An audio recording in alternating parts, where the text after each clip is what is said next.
Hi, everybody. It's Allie, and welcome to our Y&R Chat for Sunday, August 7th, 2022. You know, for weeks now, I have been overwhelmed by the fact that Chance chooses to wear his watch upside down. Instead of wearing it on the top of his wrist, he wears it on the inside of his wrist. I'm like, what is going on here? But then this week, I finally had a talk with myself, and I said, okay, Allie, cut the man some slack. He has a crime to investigate here.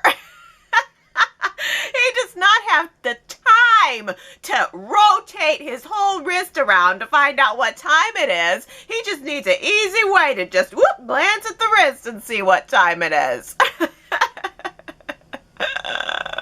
It actually seems a lot more efficient to wear it that way now that I think about it. So I'm on board. Hot news of the week, fashion trends, upside down wristwatch. I love it now. I'm all for efficiencies.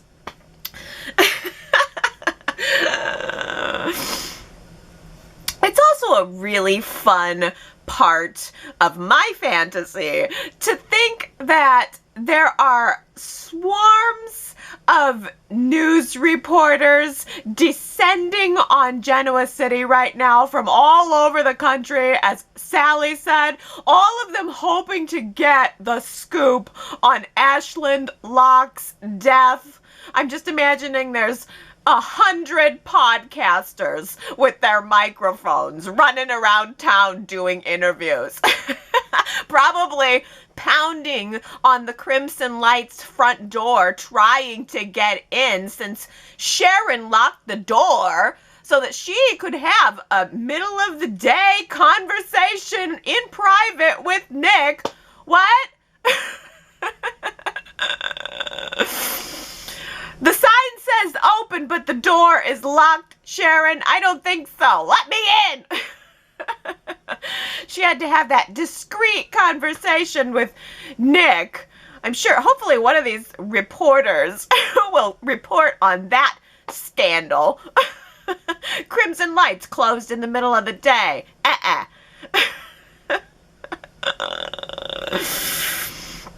Sharon's going to be totally stuck in the middle of all this mess, too. She's going to be stuck between her loyalty to Nick and her loyalty to Ray's ex-partner, Chance. She's going to be thinking, what would Ray want me to do? Should I betray Chance? Should I betray Nick? Oh, Sharon, always in a world of drama. She wouldn't have it any other way. Well, yes, Chance is investigating the case of Ashland Locke's death for the GCPD, and he brought in Kevin, aka Flevin, to help him out. Kevin Flevin. It is actually really fun to say. Go ahead, try it out yourself. I'll wait. Kevin is such a lovable nerd. I never realize how much I really miss him until he's sitting right in front of me and I'm like, oh yeah, Kevin, he's awesome.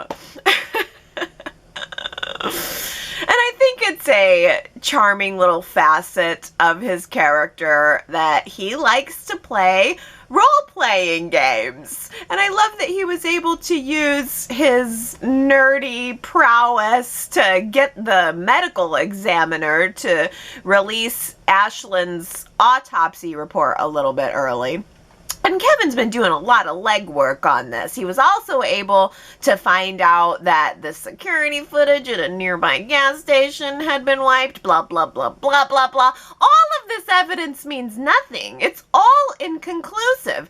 I mean, even Chance admitted on Friday, there's really no evidence for or against anything. I mean, Ashland could have died in the car, or he could have died before that, and we we maybe never would have known the truth either way, except Victor admitted it.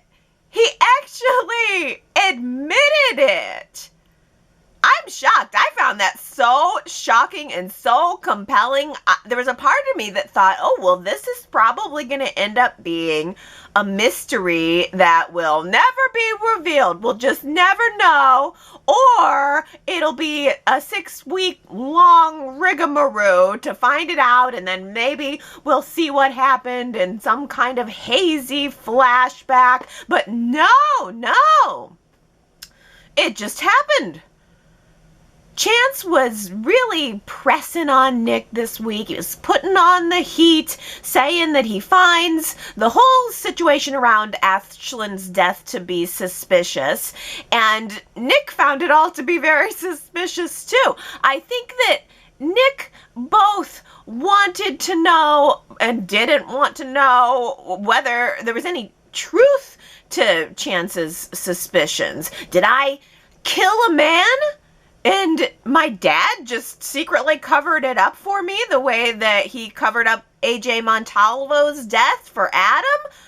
Or did Ashland simply die in a car crash? So Nick is torn all week. And he finally goes to Victor and he asks, Victor, what did you do? And Victor says, oh, you want the truth? You can't handle the truth. No, wait, that was a different show. What Victor actually said was, yeah, I did it, and I did it for you, and don't you forget it. You punched that bastard in his head, and he fell and he died, and my men just found the body, got him out of there, and staged the whole thing to look like an accident. And son, don't you feel bad about it one bit. You saved your sister's life, end of story. Thanks, Dad.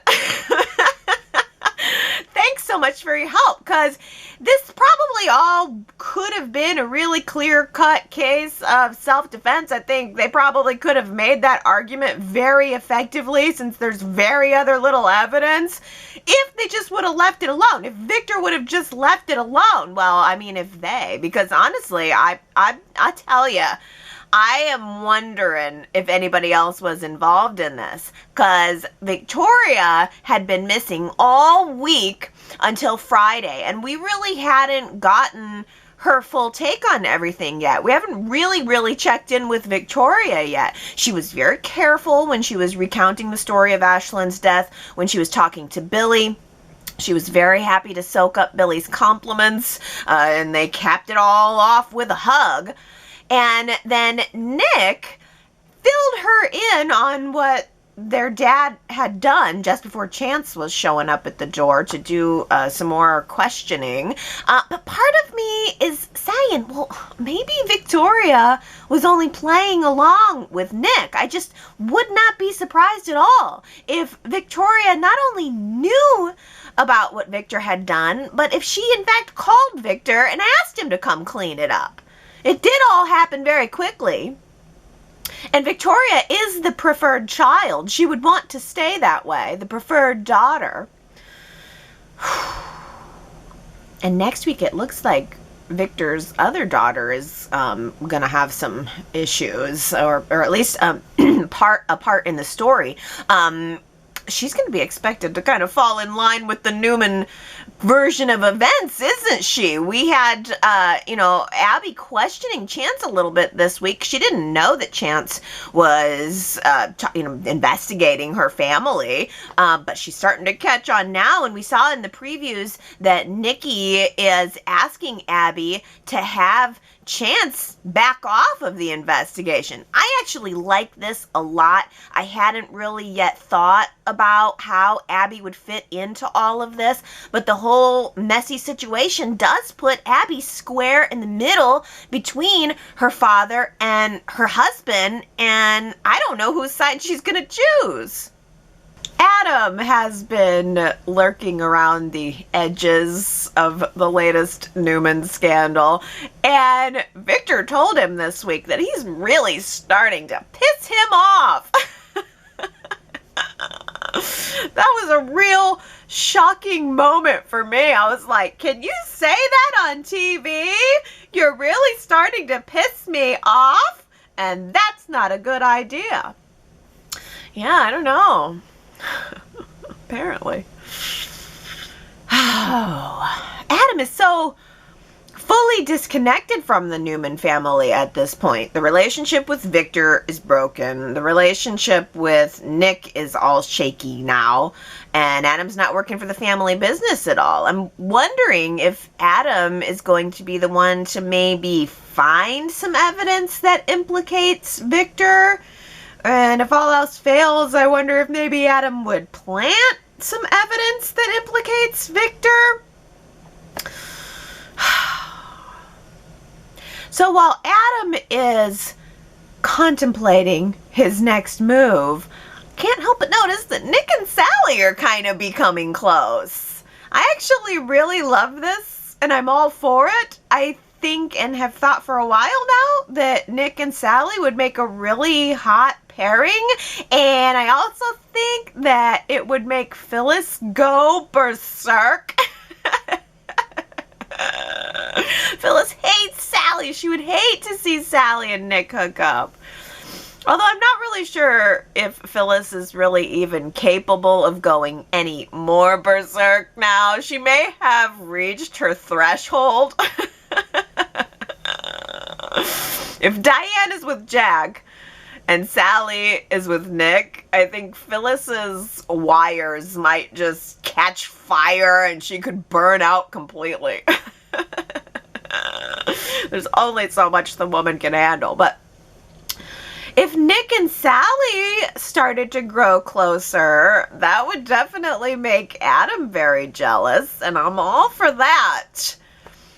Sally is covering the Ashland Lock death story for Newman Media, and of course, she's going to end up being trapped right in the middle between wanting and needing to appease her bosses, and then also her journalistic integrity, wanting to report whatever new evidence may appear, whether it's real or not, because there's also a possibility that maybe Sally will find herself getting used as part of Adam's revenge plan. Maybe he'll plant some evidence and make it so Sally finds it. I don't know. Maybe not. Sally seems very savvy right now. In fact, she did a pretty darn good job of holding her own with Adam this week. She ran into him at society and she let him know that she is done begging.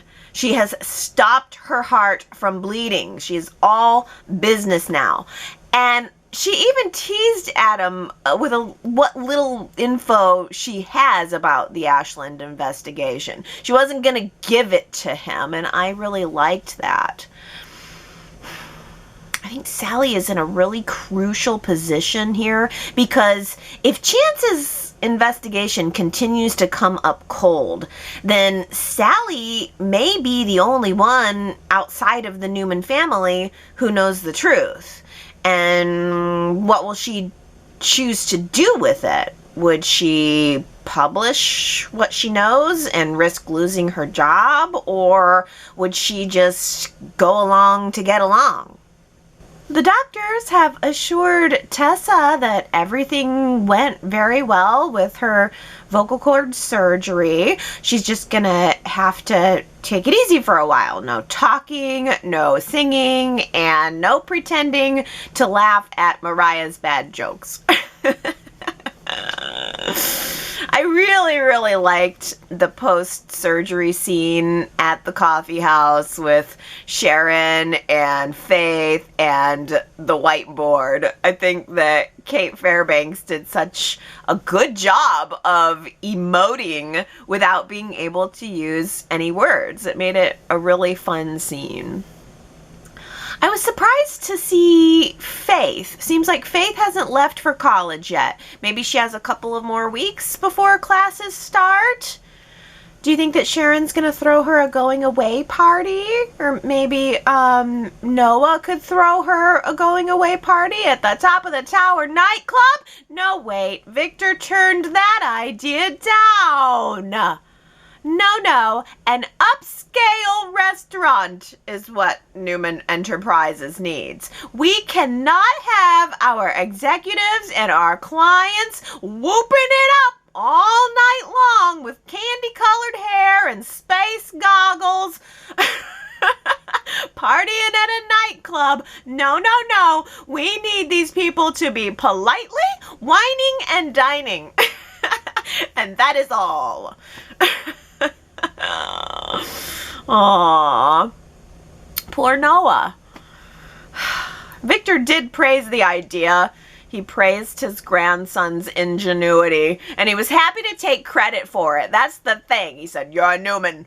You're of my blood. That's my blood flowing through your veins, and that's why your idea is awesome." But no. It is just not a good fit for Newman Enterprises. Oh, but maybe the Grand Phoenix space will work out. And at least he has Allie there to support him and comfort him and give him a boost. I wondered, though, if there was a little bit of foreshadowing happening there, maybe to a new Newman-Abbott war, because Noah was really going out of his way to warn Allie about the Newman family. I'm wondering, is there going to be some kind of big blow-up soon that puts Allie and Noah in the middle of a Newman-Abbott war and threatens to tear the two lovebirds apart?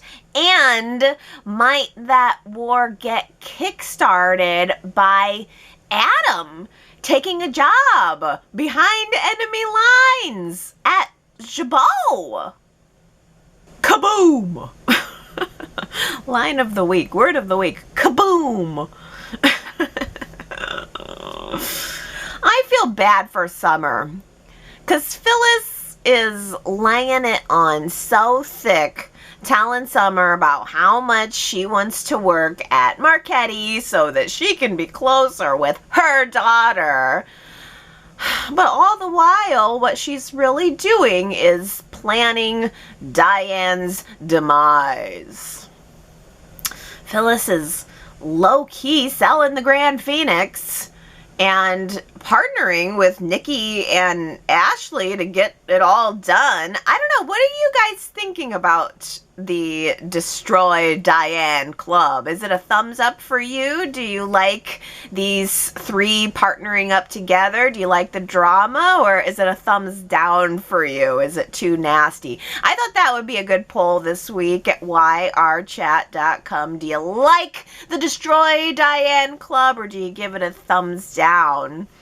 I don't know. I think it's kind of fun. I think it's a good excuse to put these three queens into some scenes together. I mean, for heaven's sake, somebody has got to get Diane out of the way before she makes the move on Jack. She's probably gonna make the move on Jack sooner rather than later. She's getting closer every time she stops by. Literally closer. Like, she snugs herself right up in next to him, like practically in his arms, and then she bats her big blue eyes at him.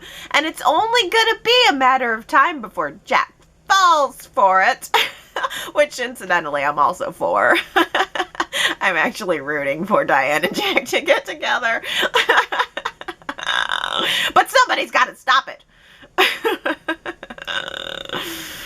And part of Phyllis's plan is definitely to get Jack back for herself. She assured Summer this week that everything is going to work out between her and Jack, and she seemed rather pleased with herself that she got Jack so whipped up with anger that he admitted his love for her. He admitted that he finds her infuriating and he loves her. Oh, Phyllis loves that. I mean, that had to be music to her ears. That's exactly the kind of relationship that she always goes for. Phyllis wants someone who can recognize her as the wild woman that she is and wants her anyway. And then as soon as she gets everything she wants, she blows it. Elena's home from Hawaii, and Nate didn't even cheat on her. That's like the best homecoming surprise ever in soaps. one lover goes out of town and the other lover did not cheat while they were away. Ugh, even though there was a sexy baddie lurking in the background, that is unheard of. But gosh, I like Elena so much. I think she is so freaking cute with her curly hair, setting out that gift from Hawaii on Nate's pillow and then arranging it just so, like arranging the lay around it on the pillow. She's so cool. I freaking love Elena. And I loved the pillow talk that she was having with Nate, where she was talking about how she finally found her career voice. I just think that's so relatable. Elena is every woman. She's just every woman. Imani, on the other hand, is a she-devil.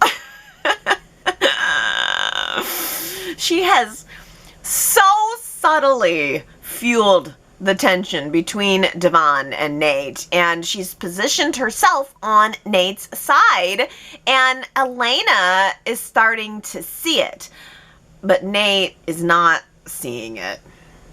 Yeah, Devon and Nate are definitely still having their communication issues, and I really liked on Friday that Devon said to Nate, "You are one of the smartest people I know. That was true when I hired you for this job, and it's true today." That was a good thing to say.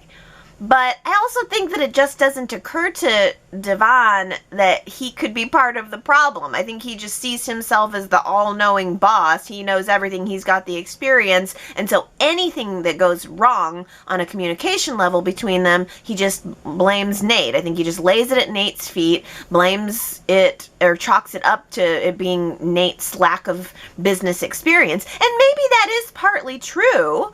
But if business experience is what you wanted, then you should have hired someone else, Devon. You shouldn't have hired your CEO based on nepotism. But then again, that's how Devon got the job, isn't it? And Devon knows that, and he acknowledged that this week. And, he said that, like Nate, Devon was also given this incredible set of business opportunities to be able to run these huge companies and do these major jobs without having formal training. But Devon also said, I had Neil and I had Catherine to help me find my way. So Devon actually suggested that maybe Nate needs a mentor of his own. And I thought, oh, well, yeah, Devon, that's actually not a bad idea, but how about you become Nate's mentor instead of just expecting him to read your mind? Nate was offended at the idea, and I get that. He was like, no, I'm not a child. I don't need to have my hand held. You gave me the job. Just let me do it. And then he ran off and had to go text with Imani. And then later he had to go talk to Imani, leaving Elena with nothing but a cold cup of coffee. I just thought that was such a subtle, brilliant little technique to convey where Nate's head is at or where it wasn't at. Nate loves Elena. He wants to be with Elena. He goes to Crimson Lights to get some coffee to bring home for them to share, but then Imani calls, and he gets so wrapped up in talking to her that he accidentally walks away and leaves Elena's coffee sitting on the counter, just losing all of its steam, losing all of its heat. Oh, I thought that moment was, I was so impressed with it artistically. I thought it was very subtle, and it really spoke to the subtle shift in Nate's attention. I don't think that Nate is actively pursuing Imani, but he does seem to trust her, and little by little, I think he's finding himself more and more consumed in her world, and then he's kind of forgetting about his, and maybe he's using it as a little bit of an excuse to forget about his world. And I suspect that's probably going to continue. I think Imani is going to need more and more of his support because this is ridiculous. The off-screen saga of Naya and her health condition continues. Now she's in a coma, for crying out loud. A food coma? No, a real coma, an actual coma. She's just a vegetable. She's like a vegetable salad right now. My beautiful Naya. I'm just remembering how vibrant and beautiful she was. Now she's nothing but a vegetable salad, lying in bed somewhere, drooling on herself to create the dressing. Ugh.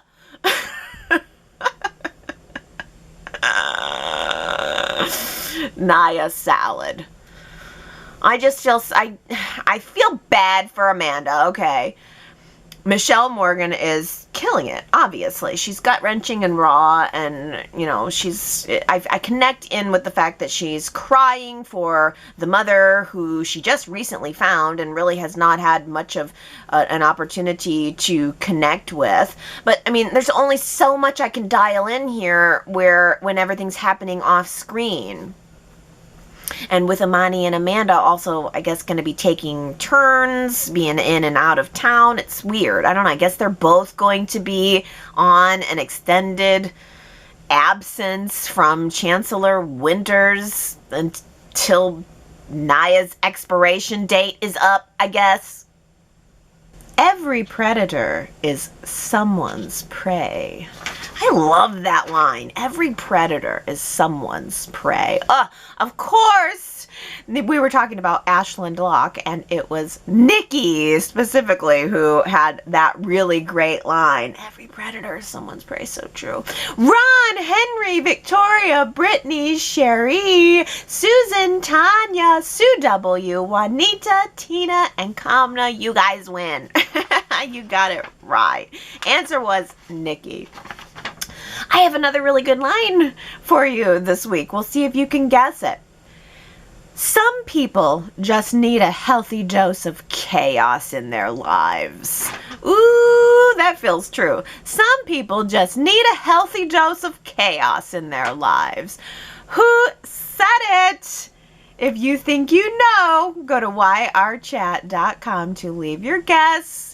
And if you get it right, I will give you your shout out during next week's Y&R Chat. And now let's flip over to some of your comments, starting with Victoria, who says, Nate, take a deep breath. You're really stepping in it right now. Devon can be overbearing, but he has a good point. You have little to no experience in the entertainment business. Why so defensive? I think Devon is correct that you're having some issues. Could they harken back to Devon ending your career? Yes, I think they definitely could. It's latent, you know. I mean, it's sitting there beneath the surface. And Nate did try to eat a little bit of crow. I think it was on Friday by saying, you know what, you're right. I'm going to connect in with Billy as my counterpart. He was sort of seeking out a mentor of his own. And I think he was giving Devon what he wanted to hear. But Sherrod says, frankly, I think this is more an issue for Devon than Nate. Devon was the one who hired Nate as his COO. Devon was fine with things until he heard Nate talking to the reporters about why he had to switch careers due to his hand injury. Nate actually had the conversation with Devon about having the act replace Tessa, but then Devon went and put the artist at a different event without telling Nate. Sorry, all this is Devon's fault. And ego. Oh, that's interesting. So they did actually have a conversation about that, and you rewound the tapes back, and it was actually Devon's fault. That's interesting too. Ooh. Well, Diana says, we get to see so much more of Nate and Elena's bedroom now. It's a nice change seeing the characters' bedrooms rather than a cold hotel room at the Grand Phoenix. The home sets of the characters is what makes the characters and the show feel believable. Seeing the characters at home adds a sense of warmness and is much more personal than seeing them repeatedly interact in public places. Yeah, I know, and it's a really nice bedroom set too. I think I like the styling. I like the two pictures on the wall. They're sort of abstracty, geometric. Very cool. Victoria also says, I agree. It's a nice change from sofa sex. Yeah, at this point, we're so starved for anything other than sofa sex. And also just like, oh, wow, makes the bedroom even more great. Ambreen says, I would prefer to see Adam and or Sally have a place to have romantic dates over Nate and Elena. We don't see much of their relationship. Sally and Adam neither having a living space on screen or even an official date. They're my favorite, and now they're broken up before they even went through the dating phase. Their relationship is always shown at work, and there's too much Newman talk. I'm not happy. Adam said he doesn't enjoy being cruel to Sally, so then why is he? I'm just watching the green dress episodes, and it's so sad. Yeah, I mean, backing up just a sec, Adam needs he needs a place of his own. He's Adam. I mean, but then again, Nick doesn't have a place of his own, and Victoria only got her place back because something dramatic happened there last week. But I think Adam needs his own home.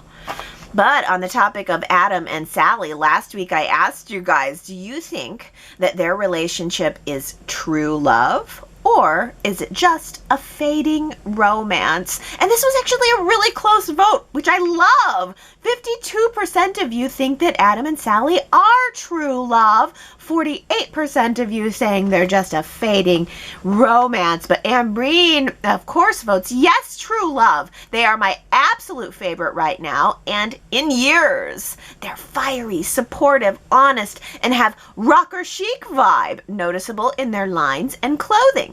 Y&R has to know they have gold here with Adam and Sally, as well as Mark and Courtney. I don't like how the writers are doing this breakup, but the acting is great. Yes, absolutely. And I feel in my heart of hearts that Adam and Sally are going to get back together, right? I mean, it feels like this is a weird, I don't know. It was a weird breakup, kind of unnecessary. I don't know why we had to go here. And it doesn't seem like there's any hurry up to get back together on the writing part, but I just somehow feel like they will. Marianne V says, I like Sally and Adam together, and I think it's true love. They're perfect for each other. Adam has been horrible to Sally, but you can see in his face how much it pains him to act this way. They may get involved with other people, like Sharon and Nick, but it won't be the same, and it won't last. Eventually, Sally and Adam will get back together. They love each other. Yeah, I think they love each other too, and I think also that they will eventually get back together.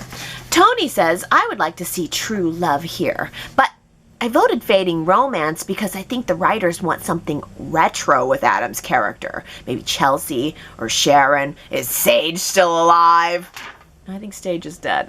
But yeah, maybe he could very easily get back with Chelsea or Sharon. That's true.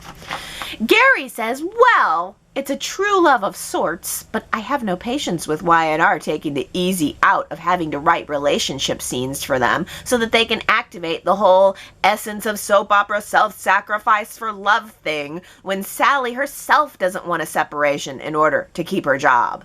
Spider is always so stubborn, never getting it, sticking to his story, just playing his hand at the Vegas casino tables. I feel fed up, and the pathos has hardly begun. Call me when you two are ready to get back together. Yeah. Oh, everything yes on that. Diana says, I voted not true love. I don't know how anyone could treat someone they loved the way Adam did, even if his intentions were good. The way he went about trying to get Sally what he thought was best for her was very harsh. Having said that, when Adam woke up and saw Sally in his hotel room, I thought he was imagining it. When I realized it was real, I thought I was watching a Lifetime movie for a moment. It was a bit stalkerish, and it was a bit stalkerish of Sally to let herself into the room and then sit on the couch and watch Adam sleep until he woke up. Borderline creepy. I understand she loves him, but she could just knock on the door and ask to speak with him. She really had no right letting herself into his room without his knowledge. That isn't going to make him change his mind about her. In fact, it probably made matters worse. It made her look desperate and pathetic, as Adam told her. Yeah, I know that was really creepy, and I think we talked about that a little bit last week or the week before, because it just was like, okay, Sally, you're trying a little bit too much and too hard, and as Gary and Diana both said, and as everybody says, it's too harsh that, the way that Adam went about this. And back to Gary's point, it feels like rushed, so that maybe there could be that payoff of, what'd you call it? Essence of soap opera, self-sacrifice for love, that thing. It felt like it was sort of rushed to get there, and the stakes weren't really worth it or there when Sally herself didn't want it. Yeah. Well, Tina says it's a true love, but from a dysfunctional, selfish brat who doesn't know how to be in a loving relationship. This has been very harsh. It was bad enough what he told Sally, but to turn to Sharon and point out how pathetic and desperate Sally was acting after he had blindsided her with this breakup was beyond appalling. Whether it was supposedly noble cause or not, there better be plenty of groveling before she even thinks about taking him back. It had to have, it totally had to spin Sally's head around, because Adam was saying, I love you. Deeply, I love you. Just a couple of, hours before he was then saying, I changed my mind, I don't love you. And here's a little snippet of something Ellen said that I really liked, and I think puts it well. Sally deserved honesty from him, not his fake angry breakup. Yeah, and Sally knows that too. Sally knows deep down that it is a fake angry breakup, and she's tired of trying to put together the puzzle pieces on why he won't just listen to her. But ultimately, I guess it worked in that she kept the job, so he kind of got what he wanted, but she didn't. She got to keep the job, but you make a great point here that what she deserved was his honesty. Well, speaking of polls, last week I didn't get a chance to go over the previous poll results, which was how much sympathy do you have for Ashland Locke? I thought that was a great poll, and I didn't want to not read the results. 40% of you, no sympathy for Ashland Locke. Now, this was before he died, but at the time of Ashland Locke's death, 40% of you, the majority, said you had no sympathy for him. The second place vote at 33%, a little sympathy for him. And last place, 27% of you have a lot of sympathy for Ashland. I thought that's interesting. So at the time of his death, the majority of people have none or a little sympathy for Ashland. And the minority actually liked him, got him.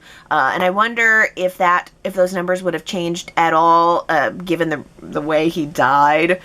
Or maybe didn't die. Daisy says, I don't know why they would just end Ashland Locke the way they did. I can see this storyline having Nick arrested, but I would rather see Ashland Locke return. It's possible one of Victor's people clandestinely worked for Ashland, helped him stage his death, and then took Ashland to safety. And then maybe put a body in the car and drove it off the ravine, telling Victor it was Ashland's plan all along. So Ashland could return, still wanting to best Victor and still planning to take down the Newmans.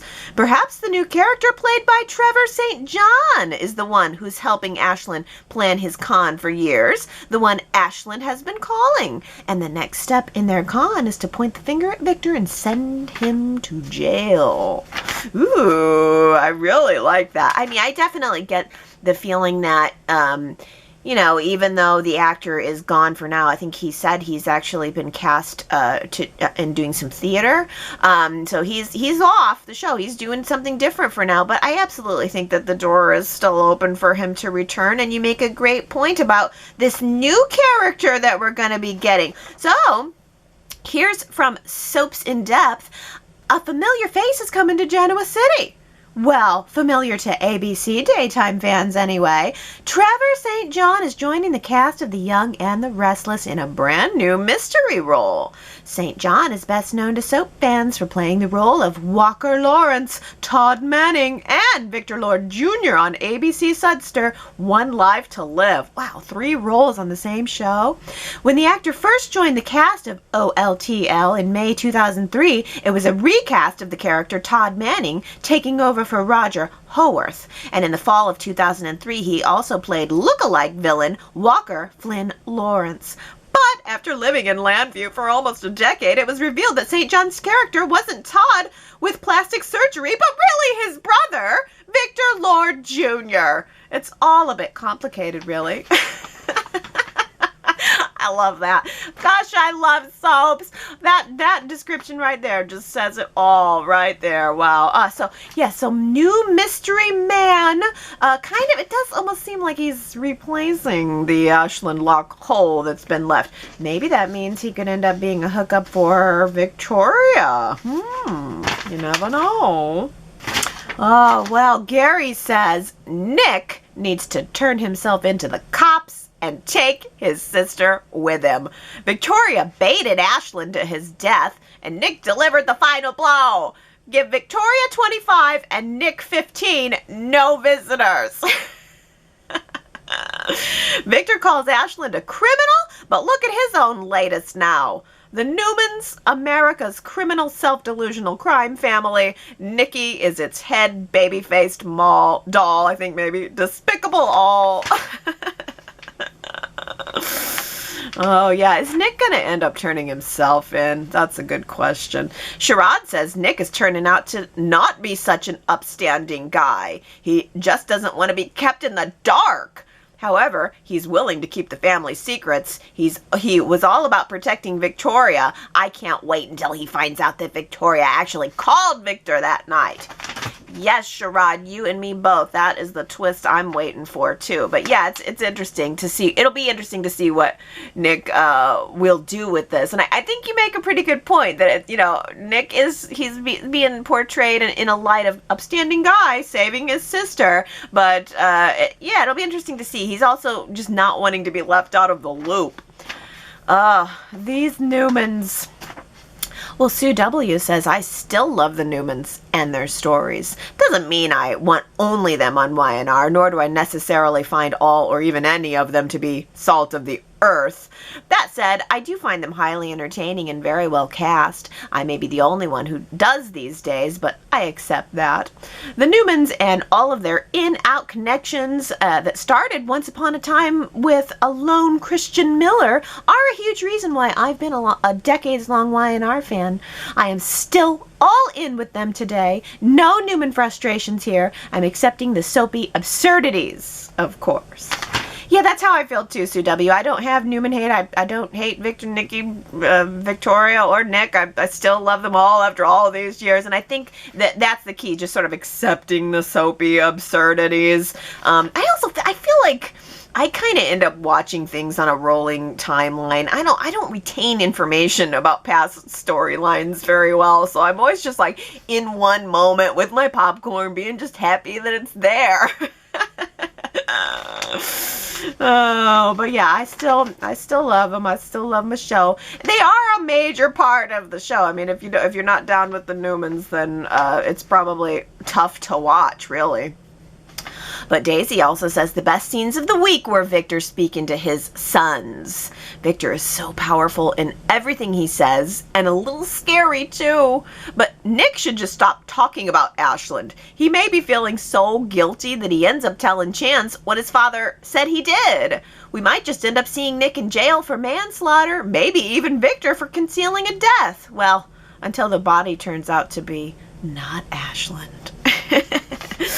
Yeah, if Nick goes to jail, blah, blah, only because it won't last very long. I like the idea of the twist that Ashland is not actually dead. And wouldn't that just make Harrison's day? Both father and mother still alive. And on that note, Ellen says, it would be easier to connect with the Kyle and Diane story if he wasn't denying Harrison of his mother right before our eyes. Are we supposed to care about Kyle's childhood pain? Tara is not dead. She committed some vague white-collar financial crime. Why aren't the Abbotts hiring her a fancy attorney to get her out of whatever country club prison she's serving her short sentence in? I thought it was traumatic for children to have their mothers disappear. Shouldn't Ashland's death make Kyle at least think about helping Tara? Kyle's bad at parenting. How much upheaval is this kid supposed to absorb? You know, that's a heck of a point.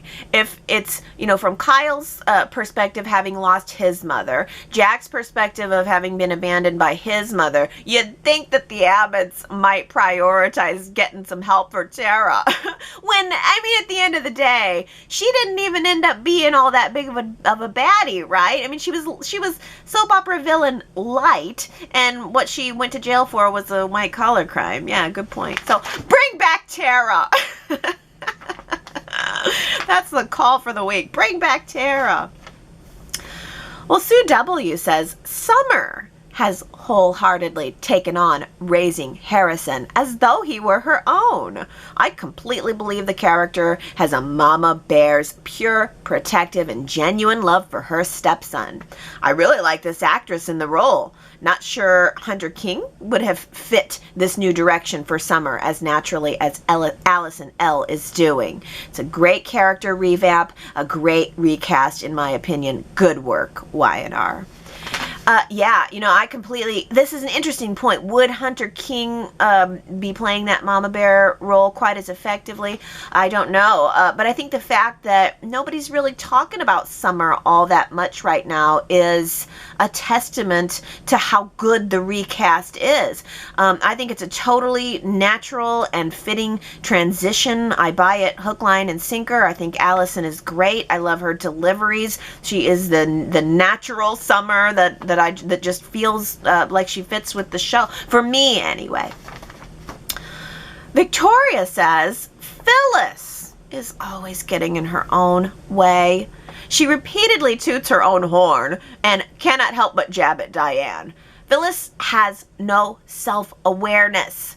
Her vocal volume is loud and frantic compared to Diane's calm and measured voice. So all the sympathy goes to Diane. Phyllis's half-baked plan with Nikki and Ashley's bound to fail. Diane always comes out on top. Soon she will be able to flaunt walking on Jack's arm. I know, it's so great.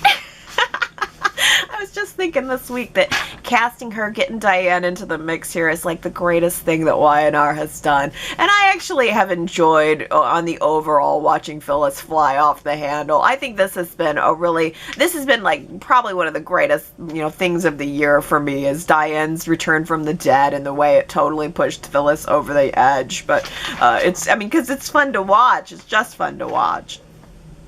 Oh, Sherrod says Kelsey Wang, who plays Allie, did an interview with Alan Locker of The Locker Room and pretty much let it be known that Sharon and Nick are getting back together, as well as she and Rory Gibson Noah are going to have a hot and steamy love scene coming up pretty soon. Plus, there's some secrets that will be revealed by herself and Noah, like who her mother is. And she made it clear that as far as the storyline goes, she and Diane are not working together to take down the Abbotts. It's a great interview. You guys should check it out on YouTube. But alert, she becomes very emotional at one point. Yeah, I think I saw that on Soaps in Depth that she had done an interview. So anybody who would like to see that, it does sound very interesting. That would be a good interview to watch. Kelsey Wang for The Locker Room. Look that up on YouTube. Sherrod also says, Tessa can't go on tour. She needs to work on her vocal cords in rehab. Maybe bring on a female therapist that she gets a crush on. Oh, that's an interesting idea. Right now, I am so happy with Sharon's show of support. Faith seems to really care about her sister-in-law. She was so sweet and concerned for her surgery. The best thing that's happening from the writers not giving Tessa any lines to say is the gift of the gifts for the fandom. Kate is doing a great job with her facial expressions and the use of that whiteboard. She drew a better heart than Noah, so who's the real artist? But as cute as it is, Taraya needs some real drama. Not necessarily anything that will break them up, just something that will shake them up. Yeah, I wonder if that's what this was meant to be, but there's not a whole lot of shaking here. But it's certainly, I mean, Kate Fairbanks is just, she grows on me every week that goes by, and the fact that she was able to deliver on those scenes without saying a word was just really astonishing, and it's amazing to see how far she has really come in her acting talent. Those were some really good fun scenes of the week. Well, Tina says Kevin can be an unlikable little snit sometimes, but his facial expressions crack me up. When Chance was directing him on how to sweet-talk the medical examiner by finding a common bond of video games, I literally guffawed at Kevin's expressions. He and Chloe both have excellent comedic timing, and it seems as though it's been so long since Chloe had anything else to say besides stay away from Adam. I would love to see more scenes with Chloe and Kevin and with Chloe and Sally that are not about Adam. Yeah, the Chloe and Sally Flevin scenes were hilarious. Kevin was hilarious in his scenes with Chance. Yeah, they really, really are both very talented comedic actresses. Well, speaking of that, Ellen says it's a bit shocking to see that Days of Our Lives is leaving NBC after 57 years. I wonder how it will do on Peacock. Will it survive, thrive? Either way, there are only 3 network soaps where there were 19 once upon a time. I'm quoting someone else on that fact, but only 3! Oh, how about that, you guys? On the week that Greg Ricart's on Y&R, and he's also on Days of Our Lives, we find out that Days of Our Lives, I'll take this from, I don't remember what website this was from, but after more than 57 years and 14,000 episodes, NBC is moving Days of Our Lives, one of the last remaining soap operas, from its afternoon TV perch onto Peacock, the network's streaming service. Oh my gosh, so you guys, you're not going to be able to flip on your TV and see Days of Our Lives on NBC anymore. It will be replaced in the time slot by a news program, adding to the demise of the soap opera genre that for most of the television's existence was a steady presence on the major American networks each afternoon.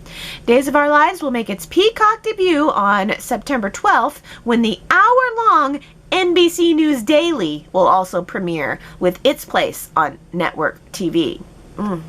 Well, with a large percentage of Days of Our Lives audience already watching digitally, this move enables us to build the show's loyal fan base on streaming while simultaneously bolstering the network's daytime offerings with an urgent live programming opportunity for partners and consumers, Mark Lazarus, chairman of NBC Universal Television and Streaming, said in a statement. Oh man, no more days on network TV. So it's my understanding that it's going to Peacock. Nothing's changing about the show itself. It's all the same characters, all the same production. It's just going to air on Peacock instead of on regular TV. And they've had, I guess, some success with their spin-off series, Beyond Salem. So maybe this is not an all bad move for Days of Our Lives if it keeps it going. But Ellen says, daytime is all news and talk. Mostly talk about news. I'm not sure that's healthy. I'm all for staying informed about important events, but the arts are very important too. And we all know that soaps are high art 5 days a week. I wonder how long the last 3 will hang on. I hear CBS soaps run at night in Europe, and that may be enough to finance them for a while, fingers crossed. Streaming just feels like a jungle. Network is where the history is. Yeah, I mean, it is all news all the time. That is so blah, blah, blah. Y&R Viewer 123 says, the move to Peacock will probably lead to a decline in viewers. NBC and ABC are focusing on news programs. CBS still has the best daytime lineup with 2 talk shows, 2 game shows, and 2 soaps. Yeah, you know, that's a really good point. That CBS is where it's at for daytime. 2 talk shows, 2 game shows, and 2 soaps. Well, this is, it's sad news for Days of Our Lives fans, but I'm also kind of wondering if the fact that they're moving from regular TV onto streaming means the fans that they're going to lose are more casual viewers. I'm kind of thinking that maybe, that a lot of people do watch it on streaming these days, as opposed to, okay, I gotta be at the TV at 1 o'clock to watch Days of Our Lives. Or maybe people DVR it. I don't know how much Peacock costs. I don't know if it's going to be cost prohibitive for a lot of people. But I'm imagining that what NBC is thinking here is that they want to create their own news show that can rival with CBS The Talk and ABC The View. So I can't remember what I said, what the name of the new show was, but maybe it'll be a similar format to that, and that's what they're really thinking. I don't know. It's really sad, but you know, I mean, things are always changing. Always. And you know, and we, as Y&R fans, we've been really fortunate that we haven't had to change. I mean, Y&R has been there for us in the same way, on the same day, at the same time for nearly 50 years now. So, you know, I guess the only thing I can say is, you know, with all of that in mind, let's just be sure to keep supporting Y&R and keep supporting the people who are contributing to Y&R and keep highlighting the things that we love about it, and hopefully keep our wonderful show airing on daytime forever. I cannot believe we have 3 Y&R Chatter birthdays coming up this week. This is crazy. Brittany's birthday is August 6th. Lara's birthday is August 7th. And Henry's birthday is August 9th. What's up with that? Apparently, if you were born in, what, the first or second week of August, you're just predestined to become a Y&R fan. Or what would your sun sign be? Would you be like a Scorpio? I don't know what all the sun signs are, but maybe Y&R could use that as part of their promo, like Scorpios love Young and the Restless. That could work. I remember back when I first started watching Y&R, there was a phone number that you could call, and I don't remember if it was a local phone number or if it was an 800 number. I know it would not have been long distance or a 900 number. I want to say it was a local number that you could call in on your phone, and you could do touch tone to get yourself whatever your daily horoscope was, or more importantly, your soap recap for the day. So you call in, it says for horoscopes, push 1, for soap recaps, push 2, and you push 2, and it would tell you the recap of what the day was. That's how important soap operas used to be. You could pick up your phone and get that right at your fingertips, that recap. I mean, right up there with probably sports scores and horoscopes. And now there's only 3 airing on TV. 3! Oh, I would like to think that that little story adds to my soap opera cred a little bit, because I know I'm one of the younger fans. I've only been watching the show for 30 years. So some of you think, she's only been watching for 30 years. What's she got to say about Y&R? But in my defense, I also remember the touch tone recaps of the show. So I've been around a little while. I got some things of value to add here. Oh, but that's about all I got for this week. Thank you guys for joining me, and thank you for all your get well wishes. I'm feeling a lot better. My knee is even feeling a lot better. I feel like maybe I'm on the cusp of recovery on multiple fronts. Things are feeling pretty good, just in time for fall, my favorite season. Hopefully we'll have some kind of like pumpkin fest in Genoa City this year, but I doubt it. Well, if you have anything to say about soap operas of old, soap operas of new, the move of Days of Our Lives to Peacock, the poll question of the week of the queens of Y&R teaming up against Diane, anything that I missed about the show, anything that you're just dying to add, go to yrchat.com, leave your comments, and be sure to come back next Sunday and we'll chat about where we are then. I love you guys. I hope you have a really good week, and I will see you next Sunday. Bye.